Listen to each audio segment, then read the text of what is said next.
I would say with ethnicity is this funny thing.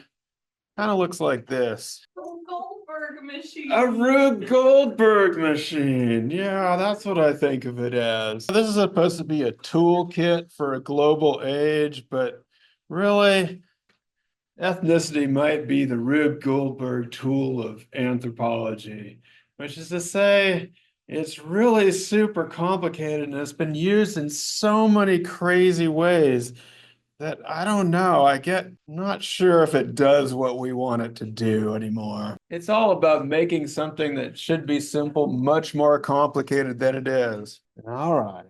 So let's zoom out again a little bit to the biggest moment in anthropology, that the idea that culture or socially learned patterns of thought and behavior is much more important than, this is like a test, biology. Yeah, certainly race is biology. And we're about to, for the next class, we're going to read a chapter titled Gender, which is basically saying that culture, our ideas about gender, are going to be more important than how we differentiate ourselves, how our biological sex differences, that our expectations and roles about people are going to be more shaping of how they end up being. Now, I was thinking about this, and I'd even go further.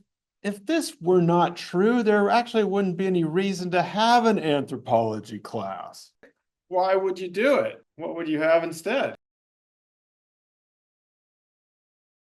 If culture weren't at least as important, then why even have an anthropology class? What would you study instead? Biology. Biology. Why? Who cares? You just go up to Johnstone, take your human biology class, learn about sex differences between human beings, and go on your way. You don't need to learn about other cultures. It's all just biology, right? So it's a pretty important idea. People think sometimes that anthropology is being politically correct or something to say this, but one, we're trying to talk about what we have observed in the world. The idea is that, well, let's talk about that. Where do we get this notion? So one is the point, the reason we think this is because people with very similar physical features that we might categorize as some from the same race can have very different cultural characteristics. This is one of the huge points of anthropology, something that Ruth Benedict pointed out in her Patterns of Culture when she talked about different societies, indigenous societies or Native American societies that were right next to each other. And people would lump them together as being of the same race, but in fact, their culture, their society was super different. Different societies in Africa, all across the continent.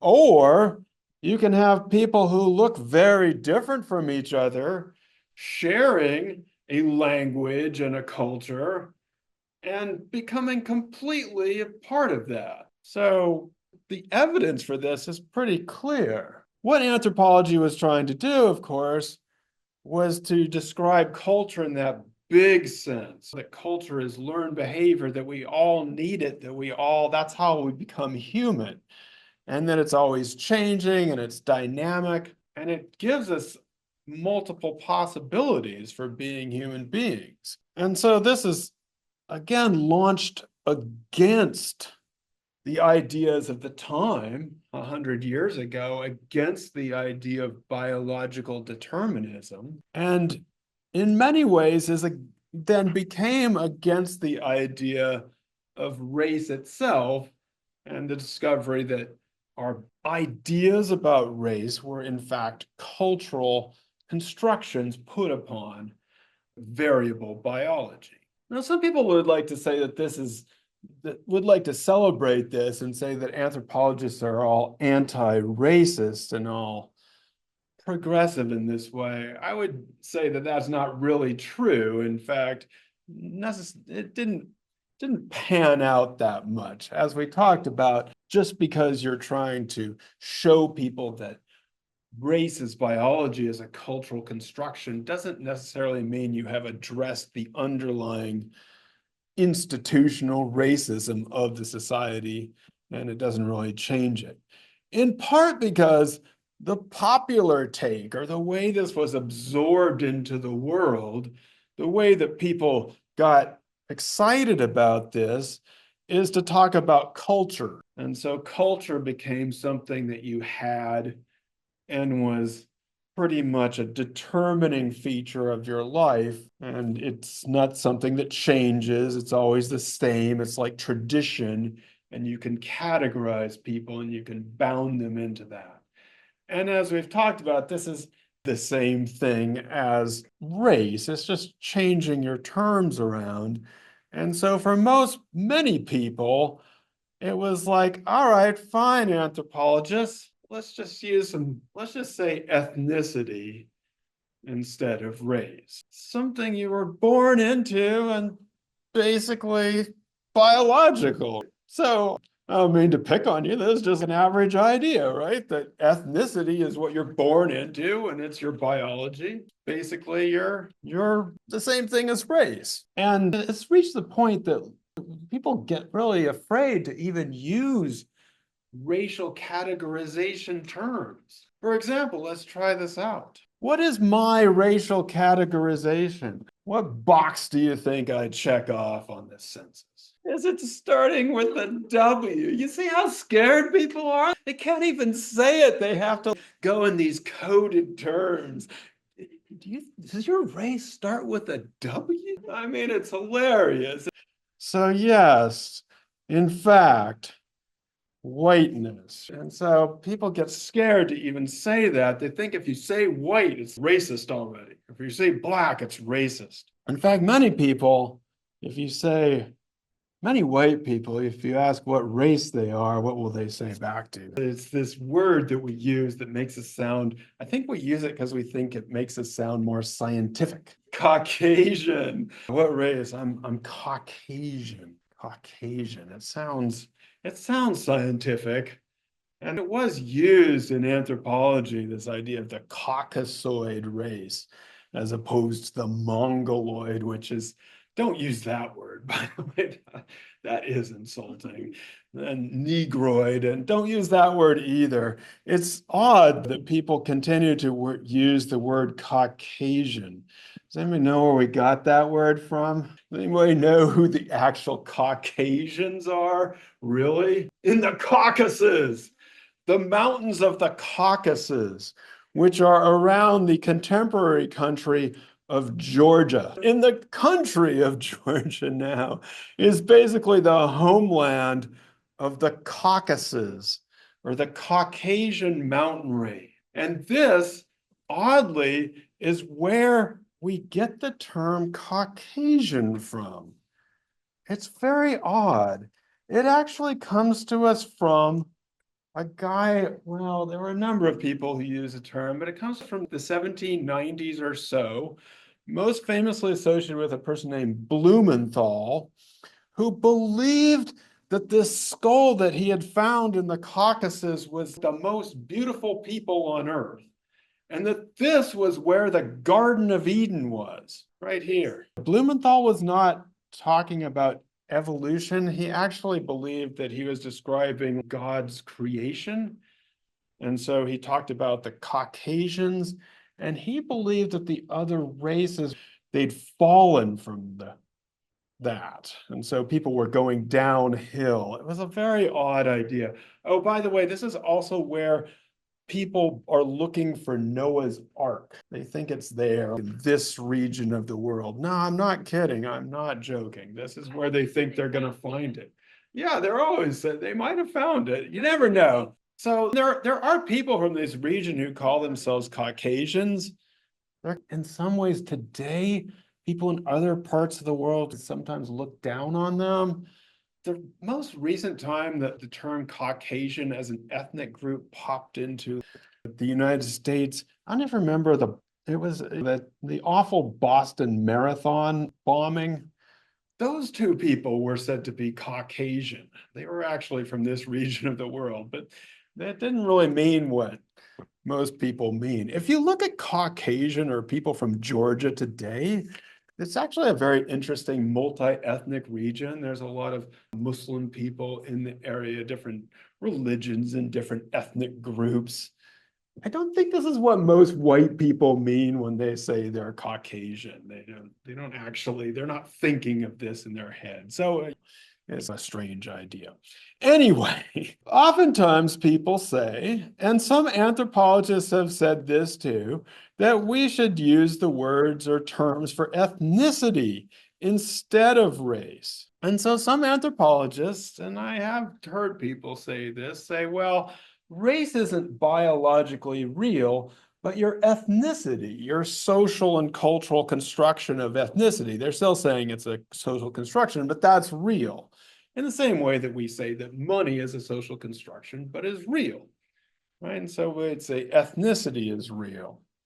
No. So there's some people say that we shouldn't call people white people, we should just call them European Americans. So I'm not going to be white anymore, and now I'm going to call myself a European American. Now, there's a few problems with that. One is that the term white has actually been extended out into different places of the world, including, as you saw in the film, the Armenians, who were once considered Asiatic Turks. They are included in the white people category. So this term does not actually refer to European Americans, and that's a weird way to put it. But let me put it to you this way.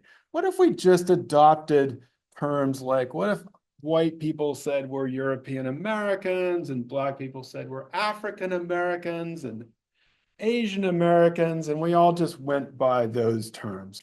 You have these European Americans, African Americans, Asian Americans. What does that do? I start talking only exclusively as myself as a European American. What does that do to, well, let me put it to you this way.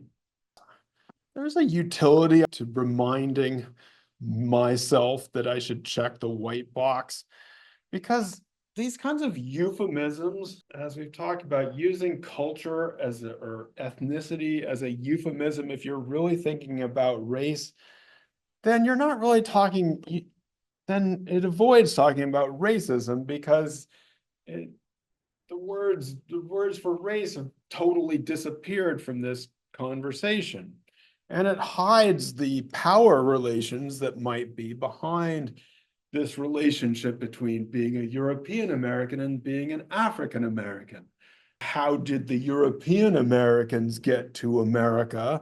And how did the African Americans get to America? Well, there were usually quite different processes when how the Europeans came and the people were ripped from their homeland to be brought to this country. And it also avoids talking about whiteness, which people don't like to talk about anyway.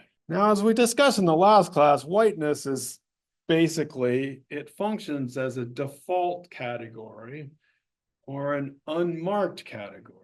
Basically, when you're white, what are you not? True. Anything else? Ah, good enough. Sure, I'll go with that. You're not ethnic. Let me say, there was a time, for example, that being Italian was this marked category. So there were times in which that was marked off, and it was unclear if they were going to fit into American life. We might as well put up a map here and talk a little bit about that as long as, okay, so we have this understood that in some ways, anthropologists asked us to say ethnic terms instead of race terms, but it doesn't necessarily work here. It does some weird things in the world. So yes. Does ethnicity, though, is that equivalent to nation? And I would say that a lot of people in the United States and probably around the world believe that ethnicity and nation are basically equivalent. So France, what kind of people are in France? French people. That France is full of French, right? That France is full of French. Germany is full of Germans. Italy is full of Italians. But yes, then we run into this curious question of Sicily down here. Is Sicily full of Sicilians? And are the Sicilians different from the rest of the Italians? This is a good question. So as I think I've told you, my Italianness comes from this part of Italy, which is the northern part of Italy. And there are one group of people that my people dislike more than any other people in the world. Can you guess who they are? Southern Italians. Southern Italians, but yes, as probably exemplified by Sicilians. Like North and South is a huge divide in Italy, traditionally speaking. It may not be as true today, but at least my grandparents were like, never marry somebody from Bas Italia, Southern Italy. Those are they actually had worse stereotypes about Southern Italians than any other group of people. Okay, yeah, so depending where you draw the line, there's always somebody further down. So Neapolitan, like Naples. Okay, so here, yeah. So in my family, they draw the line at Rome. Anybody south of Rome, bad. Whereas if you're from Naples, you're like, okay, it's really the Sicilians that are bad. No, what makes them that way? That is a good question. So yes, in my family, there were rumors that there were different matings that had happened, and that's why there were different darker skin tones in the south of Italy. And frankly, it was racist. It is also true that Sicily was don't quote me on this, but for a number of years, governed by Islam. They were part of the Islamic empire, as was Spain, by the way, all of the Iberian Peninsula. From what I've read, at least, the people in Sicily, at least on their website, view that time as a time of great modernization and expansion. That's when they dug canals and built cities and built this beautiful architecture. So it's not necessarily seen as a bad thing. And one has to remember that in much of Europe, around 600 years ago, it was the Islamic Empire, which was viewed as the center of trade, the center of mathematics, the Arabic numerals, the center of literature, the center of literacy. And so in some ways, the people of, say, Spain and Portugal, or the places that would later become Spain and Portugal, were actually trying to copy or emulate or catch up to what was going on in the Islamic world. And so, again, this wasn't necessarily seen as a bad thing in the area of Sicily. In today's world, perhaps there's a little bit more looking down upon the thing. But the point of the matter is that for people who actually know these regions and know what's going on in them, you would probably not think that that Italy is simply full of Italians.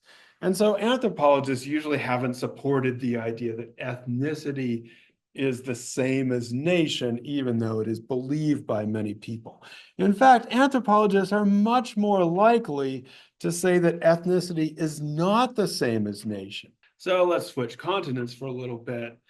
Here's Nigeria, right? Who lives in Nigeria?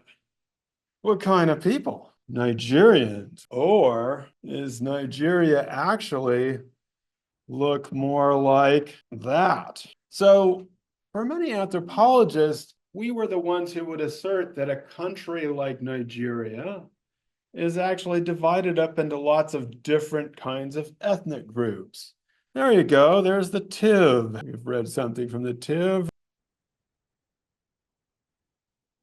Now, on the one hand, there's a good part of this is that a lot of these ethnic groups would be marginalized by the national identity and by emerging nation states. And anthropologists would say that no, people should respect the ethnic traditions and the rights that people have to practice their culture. There's another advantage that you have as an anthropologist. Let's put it this way. If you're applying to go study people in Nigeria and you're like, okay, I'm going to study the Nigerians, how many anthropologists do you need to do that? I need one. I'm an anthropologist. I'm going to go study the Nigerians. But if there's a bunch of different ethnic groups, then I need to go study the Yoruba, and I'm going to go study the Tiv, and I'm going to go study. You can multiply your anthropologists. And now we need a bunch of anthropologists to go there. So, like I said, this becomes a very confusing word as it's used outside of anthropology and inside anthropology. So, now that we've been confusing, let's figure out what anthropology actually has to say about ethnicity.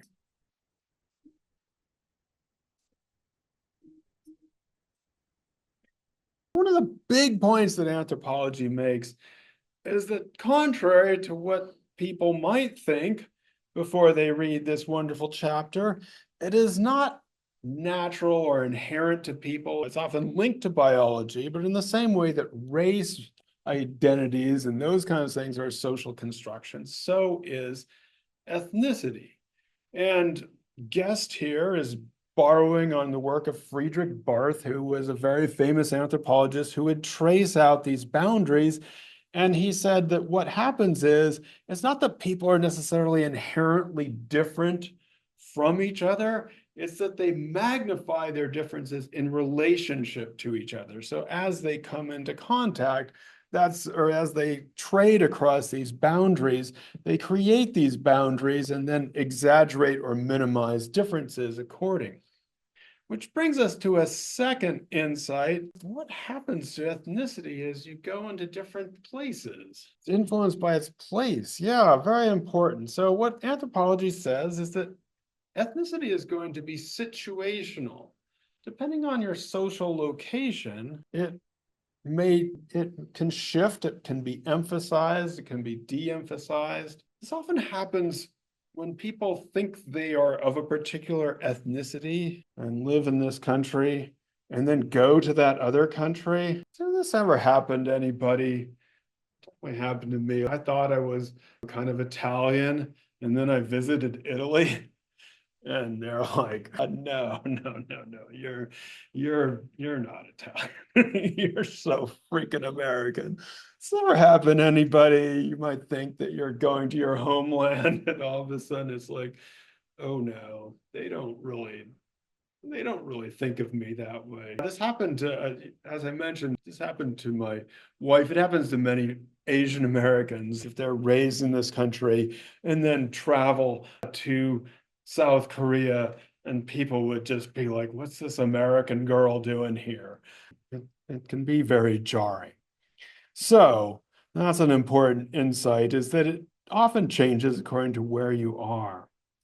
Identity entrepreneurs. So, yeah, I would say that oftentimes people don't make a big deal about ethnicity. It's not something people think about all the time until somebody comes along and wants to sell something or wants to use it for political purposes. And so Guess uses this term identity entrepreneurs for the people who play on that, who sell it, who try to use it in a way. And this doesn't have to be bad, but it can be bad. Also, what do we think was going to happen once we all met each other and started talking to each other and using YouTube and getting all connected to each other with globalization? What do we think was going to happen to ethnicity? And we're all blended together, right? Yeah, that's what a lot of people believe this. I believed it too. Don't worry. When I was in the 1990s and we were all globalizing and we were just talking to each other, the Cold War was over, the Iron Curtain had fallen. We were just traveling to the Czech Republic and all these different places and chilling out and talking to each other. And we all thought ethnicity was going to go away because it was just going to fade out.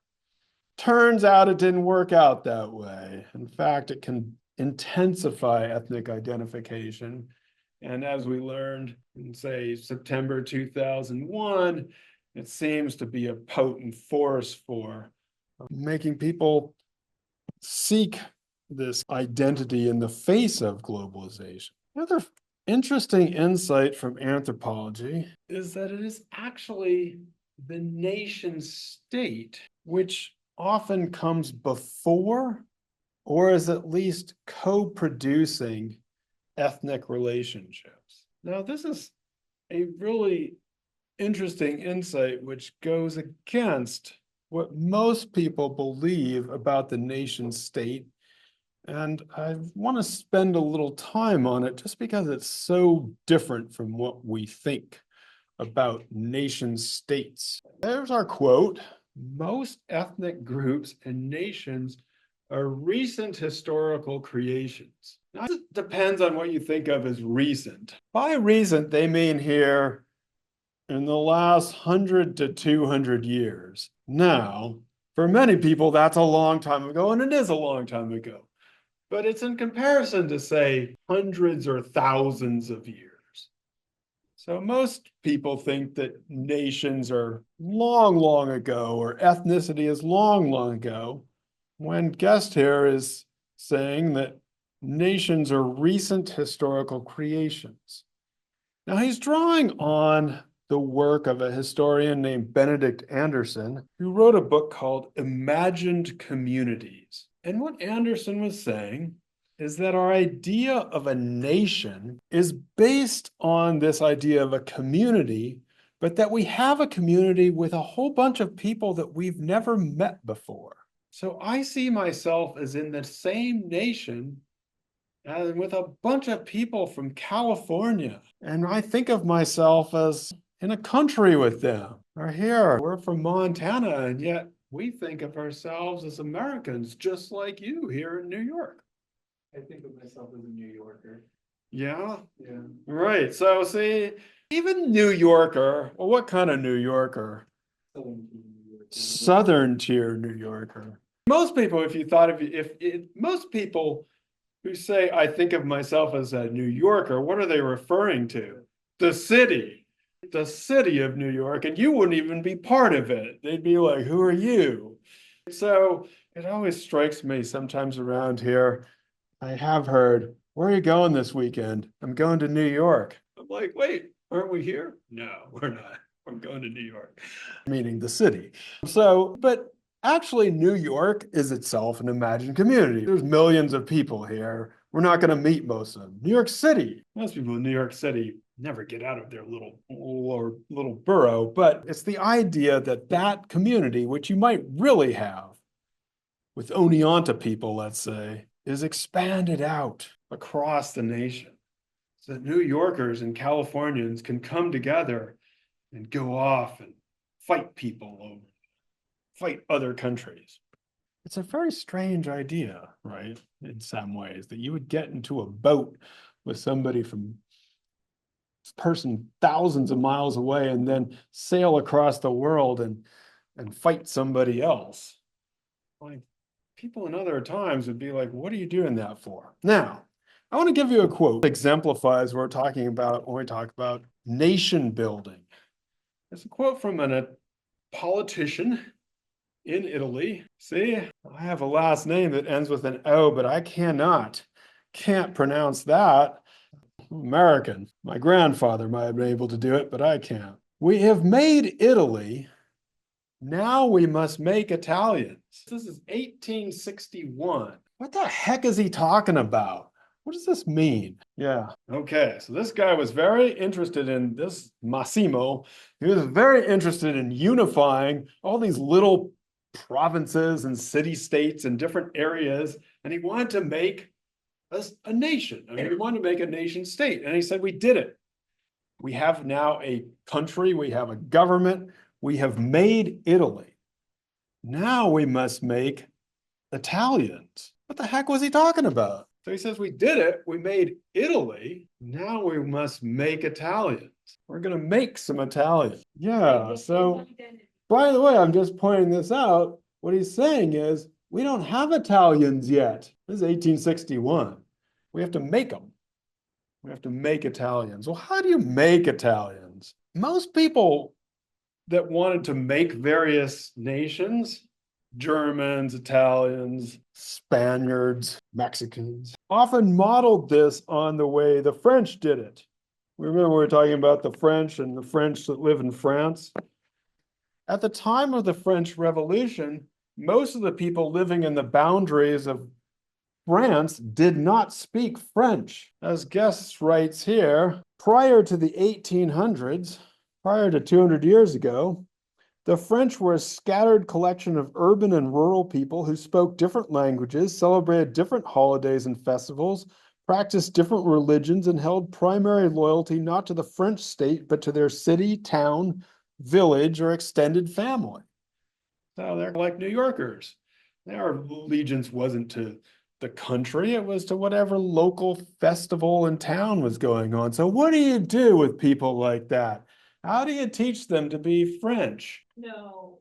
Well, it is a form of propaganda, but the key word is how do you teach them to be French? Now you want to assimilate them. How do you do that? What's the best way? Common roots. Common roots. How do you tell them that they have common roots? School. School, thank God. Oh, okay. Yes, you send them to school. You send them to a national school. You put them in schools, and in school, you teach them French. And so French comes from a dialect that was spoken around Paris, a Parisian dialect. And you say, this is French. And the shit that you were talking before, you don't speak that in school. We're speaking French in here. And that's what happened to my grandfather. They're like, you don't speak dialect here. You speak Italian.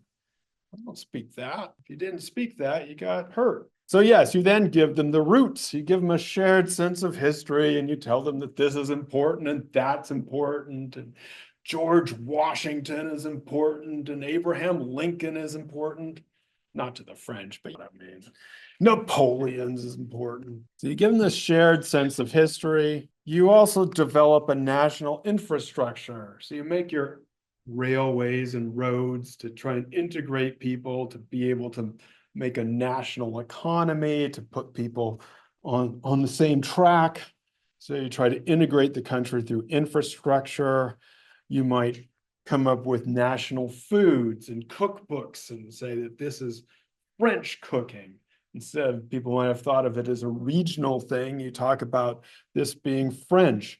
Or you come up with a national anthem or different forms of music. You standardize your festivals. You all have a festival on July 4th or whatever the Independence Day is, and you say this is when it came about. And I would say that it is almost incontrovertibly true that these things happened relatively recently. Within the last 100 to 200 years, did people develop these kinds of national identities, different parts of the world? People tried to various degrees of success to bring people into these ideas. One of the things Gus doesn't mention here, but was hugely important, is a lot of these countries developed compulsory military service. And this is certainly important in Italian nation building, as you'd put people from the South and you'd bring them to the North and mix them together. Actually, this was important in American nation building. In World War II, they'd mix people together from different regions and send them, put them on ships, make them all drink Coca-Cola. Then you'd have people blending together and feel like they were, one, internally the same, but it also helps if you all feel like you're fighting somebody else. We're going to go fight the Germans. Make sure that you have an external enemy. So again, this is relatively recent in human history in the sense that many people 300 or 400 years ago would be like, that's crazy. I'm not getting on a boat with that guy to go fight those. No, I'll fight for my family or for my town, but I'm not going to fight for my country. That'd be absurd. I think that was insane. Let's go walk away, go to some other place. So, traditional nation building. So sometimes a national identity becomes linked to a very specific ethnic identity within the country, which is then made into the larger ethnic identity. You could say that, for example, when we talk about the dialect around Paris, then becomes, oh wait, that's what you're all going to speak. This is going to be the national identity. Usually though, it's not like one ethnic identity, it's like a blend. And the idea is to create this imagined national identity that's like an ethnicity, but it's not exactly the same. It's an imagined community, which is like an ethnicity in the sense that you have that loyalty to it, but it's not exactly alike. So at the end of this chapter, near the end, Guest asked this interesting question: are there any Iraqis in Iraq? It's been struggling to United. a united independent nation. So because there wasn't really in Iraq before, it isn't. Yeah, before World War I, there wasn't such a place, but there's an attempt to create this Iraqi identity, but people tend to sometimes they divide up into other things. And so, like I said, this happens to varying degrees of success. And if you're not part of the national big picture, then you often become what we call ethnic minorities. You see this in the idea in the United States, and we saw in the film, the idea of the melting pot. But who's going to melt into the pot? As Bonilla Silva said, if you were Irish or Italian or German, you could melt into the pot. But if you're Black or Mexican or Native American, well, as he put it, you could be used as wood to burn a fire for the pot, but you're not going to get to be part of the pot, not going to get to be in the melting pot. So we have these wonderful insights from anthropology. We've learned that ethnicity is socially constructed, that it's situational, that it's not always thought about, but there's these identity entrepreneurs, that globalization can exacerbate ethnic identification. And we've learned that the nation state is often the one that creates or co-produces the idea of ethnicity. What's been the response of the world to these anthropological insights? What does that mean, Liz? Yeah, I guess I should use, yeah, I was thinking, whatever, anthropology. Yeah, I like it. Because in fact, what do we do with ethnicity? Capitalism strikes again. So a lot of people don't want to let go of the idea that ethnicity is primordial because it's a good way to sell things. What's the competition over? Is it really about ethnicity? What's it about? The wealth and power. Yeah. And in fact, yeah, it's been terribly successful for these ethnicity entrepreneurs to mobilize ethnicity, to make it to win political elections, to start wars, to engage in violence. It's been great for them. And so they don't want to know that ethnicity is situational. They want to tell us that it's the most important thing in your life. The other things that happens here is that some countries do love the idea that the reason people are fighting each other, say in Rwanda, is because they've always hated each other.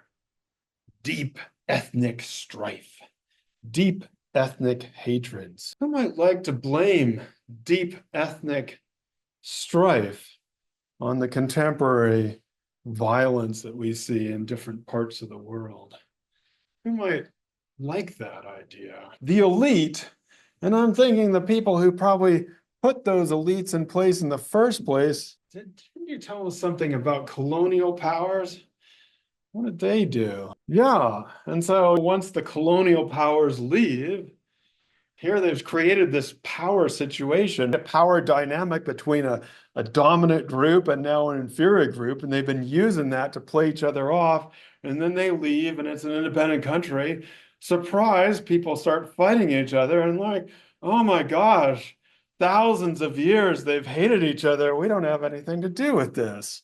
And so the famous, the terrible, it talks about the Rwandan, the Hutu and the Tutsi in Rwanda. A lot of that conflict was basically exacerbated by colonial rule. And once that's gone, then it's a problem. We also love this idea in the United States. Let me put it to you this way. We spent a lot of time in the 1980s funding, for example, different groups in Afghanistan to fight, to be rebels. In fact, Reagan referred to the people he was funding as freedom fighters in Afghanistan. Now, why were we funding people in Afghanistan in the 1980s? Well, yeah, it took a while. But not too long. Yeah, so basically, the Russians had invaded Afghanistan. We were arming groups that we called freedom fighters to fight the Russians, supposedly, but that changes into different things. This happened in all kinds of Cold War scenarios where we're giving money to certain people to fight the communists or to fight the Russians who are giving money to other people. And then we decide, Cold War's over. And then we just go away. Well, now we got a bunch of people with guns and money, and we're like, they've always hated each other. They're just always fighting each other. So this is a problem. And I would say that the thing about globalization is, fortunately, we still know that the Russians were in Afghanistan, but for many people, that's gone from historical memory, right? We don't know that Ronald Reagan was doing all that, and that isn't part of our memory anymore. And so we have, on the one hand, globalization intensifying these ethnic identifications, but also I'm not sure what it is about the cell phones that are making us be even more forgetful than we were before. But it seems to be, it's like, I don't know what happened in the 1980s. Nothing to me. The other thing that has happened is we have the anthropological insight that nation states are the ones that produce ethnicities. What's going on now with people in nation states and ethnicities? What do people believe about that? Oh, they conflate them all right. They sure do.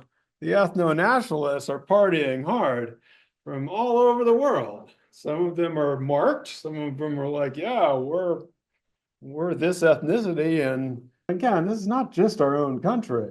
This is happening in lots of different places where a certain group will say, France for the French, and we're going to send all these other people away.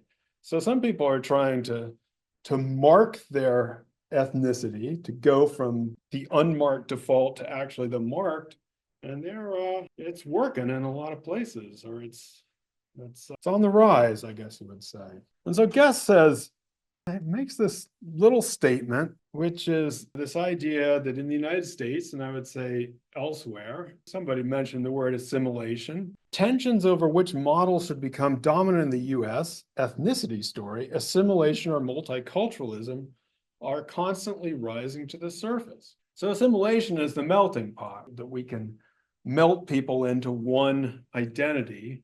Multiculturalism is the idea that people can be a part of a nation, but still maintain different cultural identities. Now, I would say that, or I have thought about this as one of the biggest understatements of the textbook. It's buried in there, but this is certainly a huge tension, right? Are we going to assimilate people, or are we going to let people be multicultural?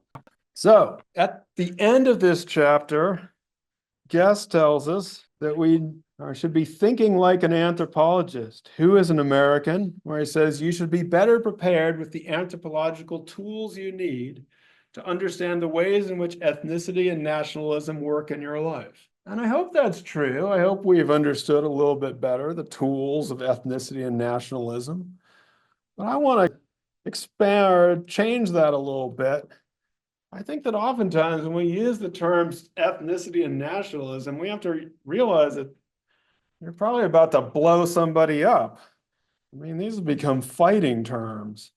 And so there's some good tools in your anthropological toolkit, but every so often you got to go in there and figure out that, man, I got a grenade in here. I better clip the wires or diffuse this thing before it blows up in my hand or somebody else's face. So watch out there.